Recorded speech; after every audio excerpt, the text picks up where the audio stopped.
नमस्कार.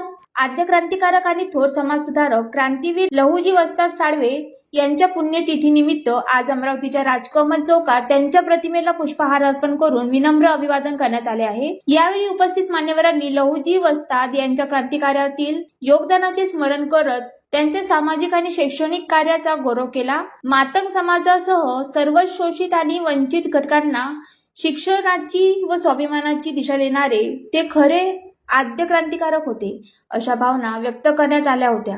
या कार्यक्रमाला डॉक्टर रुपेश खडसे, पंकज भाऊ जाधव, गौरव गवळी, अनिल सोनटक्के, सागर लोखंडे आणि दिनेश वर्ग याची प्रमुख उपस्थिती होती. तसेच कार्यक्रमाचे वार्तांकन करण्यासाठी पत्रकार विलास सावळे हेही उपस्थित होते. कार्यक्रमाच्या शेवटी उपस्थितांनी लहुजी वस्ताद साळवे यांच्या विचाराचा वारसा पुढे नेण्याचा निर्धार व्यक्त केला आणि त्यांच्या स्मृतीस पुन्हा एकदा अभिवादन केले. ज्वालादीप न्यूज, अमरावती.